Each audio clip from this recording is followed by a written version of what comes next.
Leadership 101. Leadership 101. What are the basics to leading? Well, that's what we're going to talk about this morning. That's what we've been talking about all week long.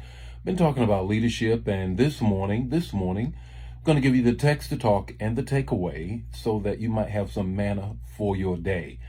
Just want to greet some people and then get right into the word on this morning. What a wonderful morning it is. Good morning, Carolyn. How are you on this morning? What an excellent morning it is. Is this blessing you? This is Thursday. Happy Thursday. Happy Thursday, Pamela. How are you all on this morning?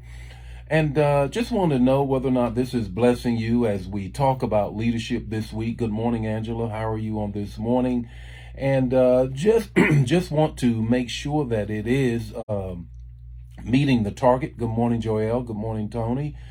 So that we can continue to drive down this particular lane about leadership. And this morning it's about Leadership 101. Leadership 101. Yesterday you realized everybody is a leader. We were created to lead. So we want to just continue to pick up on that on this morning. Good morning, Joe. How are you on this morning? How is San Antonio, Texas? Missing you, good brother. Wish you were here with us, but know you're there. Good morning, Anna. How are you on this morning?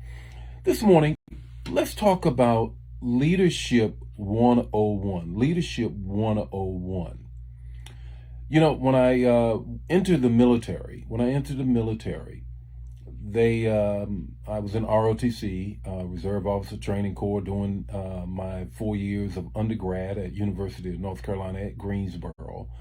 And we had to take courses and classes and then had to go to summer camp. It was all about leadership. After I entered the military, going somewhere with this, we're going to give you the text in a moment. After I entered the military, guess what? It didn't stop there. It continued. It was all about leadership. There was one continuing education class after another. Squadron Officer School, Air Command and Staff College, one Air War College, one after another. Why?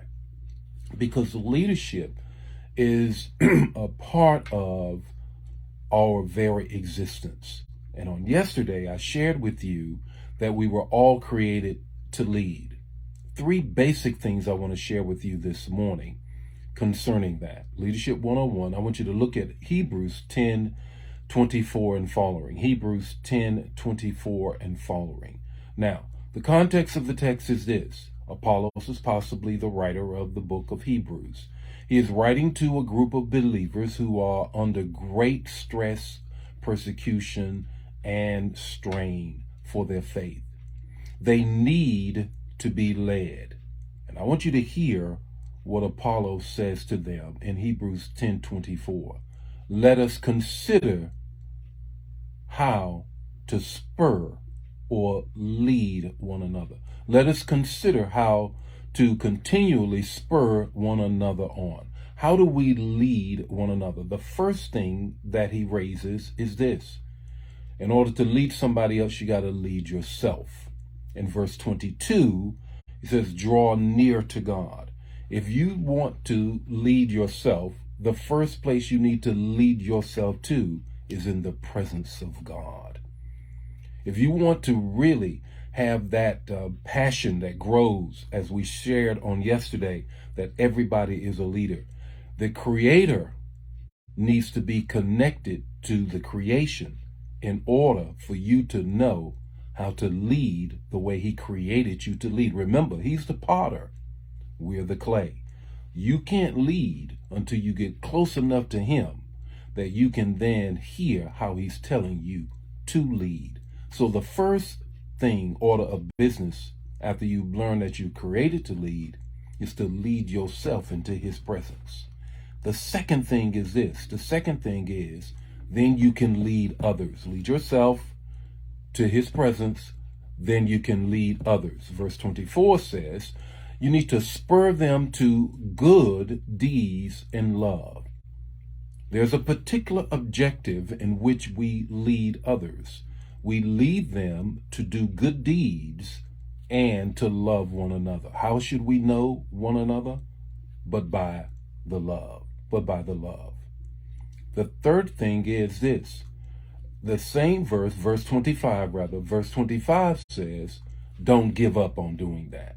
In other words, the third thing is this. I lead myself, I lead others, then I double down on 1 and 2. I double down on 1 and 2. I keep at it.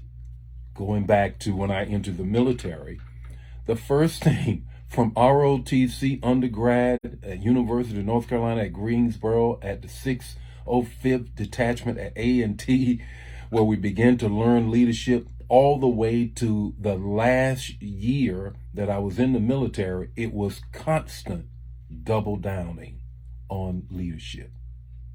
That's what it takes in order for us to be all that Christ has called us to be. What's your takeaway this morning? The same one that I shared with you on yesterday. You looking for leaders? Look in the mirror and then start leading. You looking for a leader? Look in the mirror and then start leading. The Lord be with you today. His face shine upon you, give you peace. I'll see you tomorrow morning with more morning manna. Don't keep it to yourself. Don't be greedy. Share the manna. Bye now.